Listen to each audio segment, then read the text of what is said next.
सुखदेव जी महाराज ने धन्य हो परम दयाल सद्गुरु सुखराम जी महाराज ने धन्य हो अनंत श्री सद्गुरु सुखराम जी महाराज के ज्ञान सस्वरूप भगवान ने धन्य हो केवली भगवंता ने धन्य हो जीवा तारण जहाज ने धन्य हो मोक्ष के मालिका ने धन्य हो अनंत कोटि संताने धन्य हो राम सभा में राम राम महाराज शरणु सतगुरु दयाल को मुख हृदय हरि नाम नितपत संगत साधु की आजीवन मुक्त सुख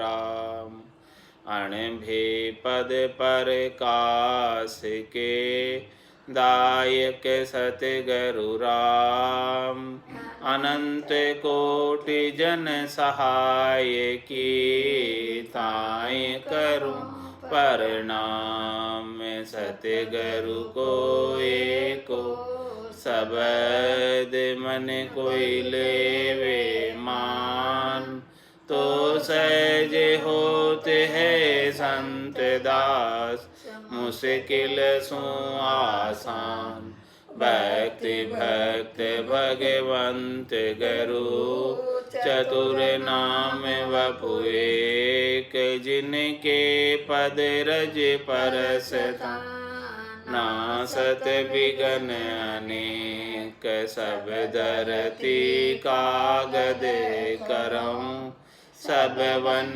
कलम कटाए सात समुद्र छाई करऊं सतगुरु गुण लिख्या न जाए राम राम राम राम राम। आप सभी के अंदर विराजमान परमात्मा के पावन चरणों में प्रणाम। राम राम। विठल राव का संवाद चल रहा है। महाराज फरमाते हैं, अमर फल जो पावसी सोई सोई जानने हारे और न जाने प्राणियां तिल भर भेद विचार तिल भर भेद विचार सब पीछे जस गावे यूं अमर जग माय और मर मर दुख पावे सुख राम हंस मोह को मिल्या ताकू लांगू पार अमर फल जो पावसी सोई सोई जानन हार। महाराज फरमाए, परमात्मा का सतनाम निज नाम कुदरत कला नेचर जिन्हें प्राप्त हुआ है वही इसका आनंद प्राप्त कर सकता है, बाकी दूसरे को इसका पता नहीं पड़ पाता, तिल भर भी इसका वेद का विचार पता नहीं पड़ पाता। और भले महिमा करते हैं जस गाते हैं लेकिन केवल महिमा करने से जस गाने से उन्हें जो है आनंद प्राप्त नहीं होता जब तक कि इसको वो धारण नहीं करें।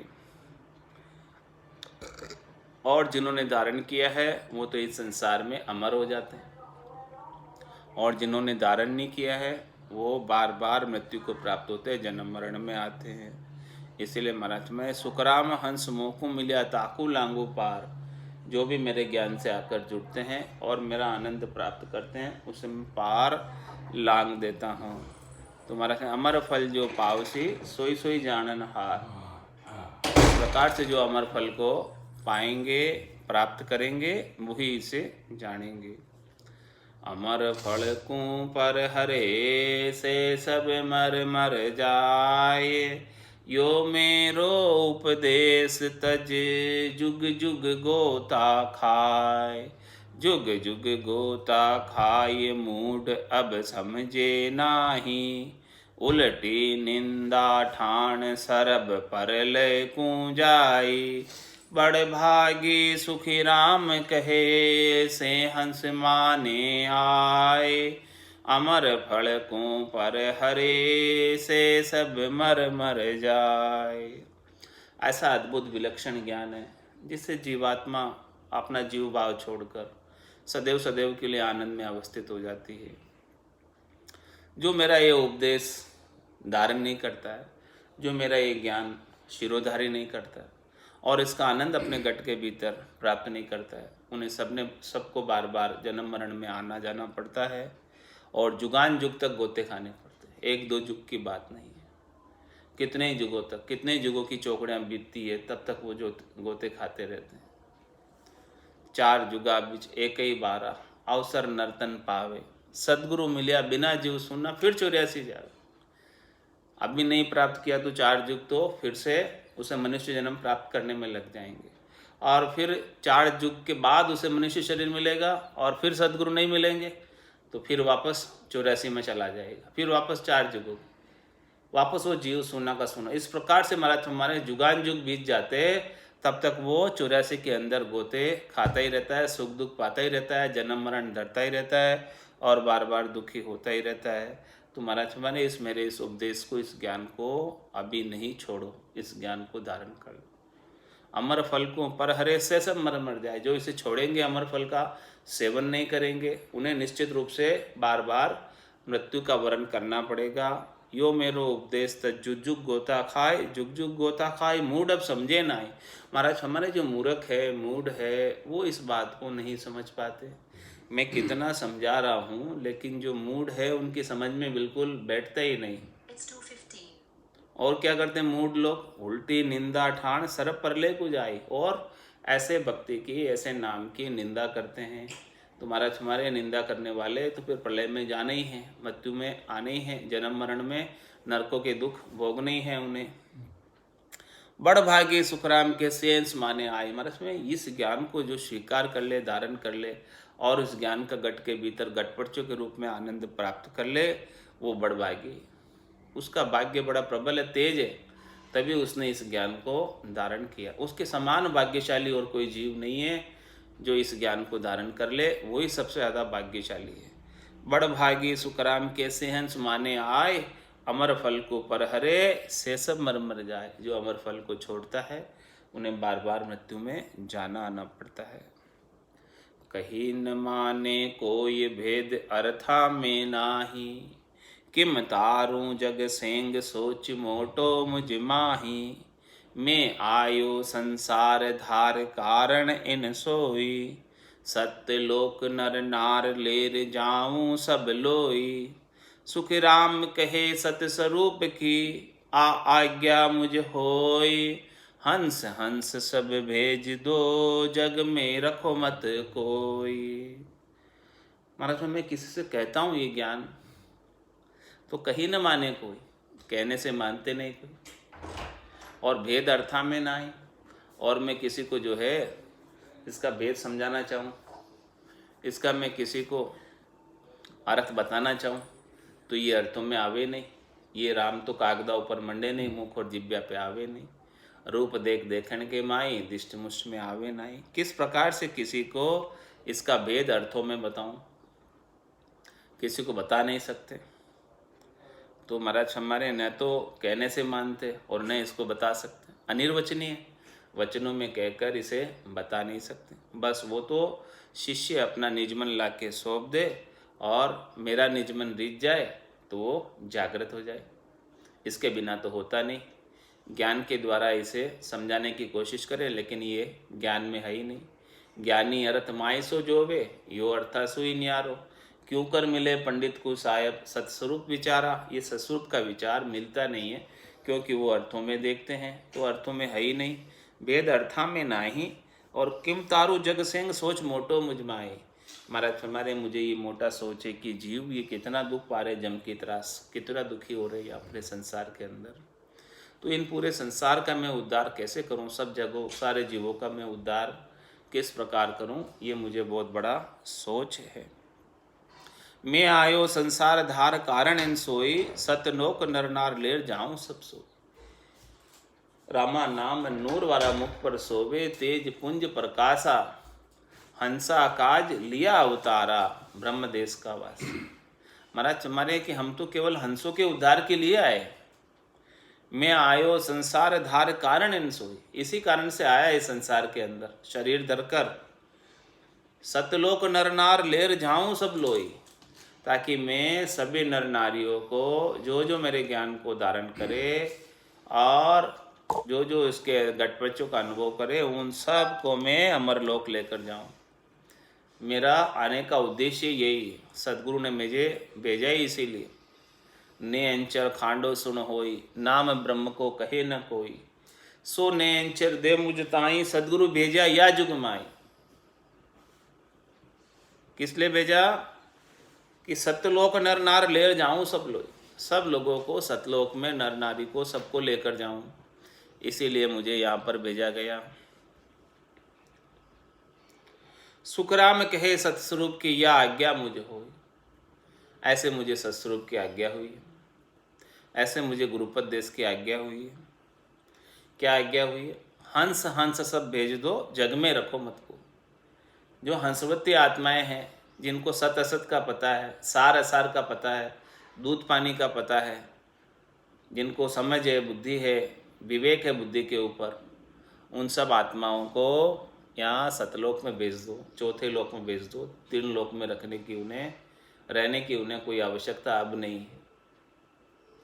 और जिन्हें ज्ञान नहीं है, समझ नहीं है, वो तीन लोक में रहो। तीन लोक का फेरा होई, गानी बेल फिरे जो सोई, चार वेद की त्रिगुण माया, लख 84 जीव बंधाया। तुम्हारा से मत ज्ञान माने नहीं, सुरत ज्ञान में न्याव, अवध ज्ञान में सूझसी, लाख कोस को डाव, लाख कोस को डाव, मन परचय सोई कर है, या केवल की परख अमर फल खाए न मर है। सुख रामदास बरस बदित हुआ, नर के उपजे भाव, मत ज्ञान माने नहीं, सुरत ज्ञान में न्याव। महाराज ने पांचों ज्ञानों का वर्णन किया। मत ज्ञान माने नहीं, मत ज्ञान के अंदर बुद्धि होती है कि सुमति और कुमति सबके उड़ रहे, ये मत ज्ञान है कि क्या करना चाहिए, क्या नहीं करना चाहिए। शुभ अशुभ की सारी बातें मत ज्ञान में आती हैं। उसके अंदर मति में सुमति कुमति सबके उड़ रहे, नात पुराण निगमस गए, जहाँ सुमति तहाँ संपत्ति नाना, और जहाँ कुमति तहाँ विपत्ति निकाल। इस प्रकार से जो मत ज्ञान के अंदर लगे हुए हैं, तो वो धर्म और अधर्म की बातें करते हैं, पाप और पुण्य की बातें करते हैं, अपने अपने मत की, अपने अपने पंथ की, अपने अपने संप्रदाय की सब बात करते हैं मत ज्ञान में। मतवादी अपने मत को चाहता है, और तत्ववादी जो है मत से सब परे होता है। तो महाराज ने मत ज्ञान माने नहीं। जो मत ज्ञान में लगे हुए वो इस तत्व ज्ञान को नहीं मानते, मत ज्ञान माने नहीं। और श्रुत ज्ञान में न्याव, मतलब श्रुत ज्ञान जो है उसके अंदर न्याव है, उसके अंदर वो न्याव करते हैं कि क्या ठीक है क्या ठीक नहीं है। वो निजमन उनका निसर जाता है, निजमन से सूरत उनका जिधर से वो सब निर्णय सब प्रकार का सुनते, तो फिर वो उनका निजमन निसर जाता है कि ये करना है, ये ठीक है। तो उनकी सूरत भीतर से जवाब दे देती कि क्या करना चाहिए क्या नहीं करना चाहिए। भीतर से उनका दिल गवाही दे देता है कि ये करना चाहिए। कब? जब वो सब प्रकार का ज्ञान सुनते हैं। निर्णय के अंग में आता है, महाराज निर्णय के अंग में बताते हैं कि इस प्रकार से जब जो है सूरत उसका न्याय कर देती है, निजमन उनका न्याय कर देता है कि क्या उनके लिए ठीक है। तो मतलब इस प्रकार से श्रुत ज्ञान जो है सब प्रकार का निर्णय सुने, तब उसको श्रुत ज्ञान न्याय कर देगी कि तेरे लिए ये ठीक है और ये ठीक नहीं है। लेकिन जो मत ज्ञान में लगे हुए हैं वो नहीं मानते, और श्रुत ज्ञान जो है उनकी सूरत से पता चल जाएगा कि क्या उनको करना है क्या नहीं, तो वो न्याय कर लेगा कि मुझे क्या करना है। और तीसरा ज्ञान कौन सा? अवध ज्ञान। अवध ज्ञान में सूझती लाख कोष को डाव। अवध ज्ञान के अंदर लाख कोष का डाव सूझता है कि लाखों कोष पे दूर पे क्या हो रहा, महाभूत भविष्य वर्तमान की बात बता देता, अवधि पार की बात बता देता, बीती हुई अवधि की बात बता देता, और अभी दूसरी जगह दूर दिशांतर में क्या हो रहा है वो भी बता देता। ये सब अवध ज्ञान है। तो महाराज में अवध ज्ञान के अंदर तो इस प्रकार से इस त्रिलोकी के अंदर क्या हो रहा है, क्या नहीं हो रहा है, और भूत भविष्य वर्तमान में क्या हुआ, क्या हो रहा है और क्या होगा, उन सब का जो है वो बात बता देता है। और मन परिचय सोई कर है। और बाद में चौथा ज्ञान मन परिचय। मन परिचय के अंदर उनका जैसा जो है दूसरे के मन में क्या चल रहा है वो बात बता देता है, और फिर उसके अनुसार वो उसके मन को जो अच्छा लगता है वो करता है, उसे क्या करना है। इस प्रकार से महाराज हमारे ये चारों ज्ञान हैं जिनकी परख है। मत ज्ञान की भी परख है इस संसार में, श्रुत ज्ञान की भी परख है, उन्याव कर लेती है सूरत, और अवध ज्ञान में भूत भविष्य वर्तमान की बात बता देती है, और मन परिचय के अंदर उसको पर्चा हो जाता है मन के अंदर कि वो क्या करने वाला है, क्या नहीं करने वाला है, उसका सब उसे ज्ञात हो जाता है, उसे ज्ञान हो जाता है। तो ये तो चारों ज्ञानों की परख हुई, लेकिन पांचवें ज्ञान की परख क्या है, केवल्य ज्ञान की परख क्या है? या केवल की परख अमर फल खाए न मरे, बस ये एक ही परख है इसमें केवल ज्ञान की। बाकी चार ज्ञान की परख तो हद में है, ये पांचवें ज्ञान की परख जो है हद में नहीं है। बस इसका एक ही परख है कि अमर फल खाए न मरे। एक बार जिसने ऐसा केवल ज्ञान धारण कर लिया वो बार बार जन्म मरण में नहीं आएगा, ये परख है। सुखराम दास बरस बदित हुआ, नर के उपजे भाव। महाराज पर माने कि इस ज्ञान की जानकारी के बिना मनुष्य के कितने ही बरस बीत जाते, जब अगले जन्म की प्राणी को पुनवानी जागृत होती तब ये ज्ञान सुनने को मिलता, तो उस ज्ञान को धारण करने का भाव जागृत होता, कोई अगले जन्म की पुनवानी हो, तब जाके ये भाव बनता है कि ऐसे ज्ञान का मैं श्रवण करूं और ऐसा ज्ञान धारण करूं। 52 गादी ऊपरे पुरुष फिरे क्यों एक, और सुख को सागर प्रेस तो आवे पूरब ले ले, आगे आवे पूरब ले ले जना को ले ले जावे। तो महाराज फरमाने कि अगले जन्म की प्राणी की पुनवानी जागृत होती है तब ये ज्ञान सुनने को मिलता, तो इस ज्ञान को धारण करने का उसे भाव हो जाता। सुखराम बरस बदित हुआ, नर के उपजे, कितने ही बरस बीतते फिर ये पांचवा ज्ञान मिलता है, ऐसे ही नहीं मिल जाता। चार ज्ञान तो मुमकिन संभव है प्राप्त हो जाते हैं, लेकिन पांचवा ज्ञान तो कितने ही बरस बीतने के बाद प्राप्त होता। यानी अपने को कितने बरस बीत गए, इस आत्मा ने कितनी बार कितने ज्ञानों को धारण किया होगा और कितने बार मनुष्य शरीर में आए होंगे। अब ये ज्ञान मिला है तो इसका मतलब जो है अब फाइनल स्टेज हो गई, और अपन ने कितने ही बरस बिता दिए, कितने जन्म धर लिए और कितने ही जन्म तक चार ज्ञानों के साथ लगे रहे, लेकिन ऐसे कोई सुकृत थे, ऐसे कोई पुण्य थे और परमात्मा की विशेष कृपा हुई कि सद्गुरु का ज्ञान अपने को प्राप्त हो गया। सुखराम बरस बदित हुआ, नर के उपजे भाव। ऐसे ज्ञान को प्राप्त करने के भाव जो है लाखों हजारों वर्षों के बाद उत्पन्न होता, ऐसे ही उत्पन्न नहीं हो जाता।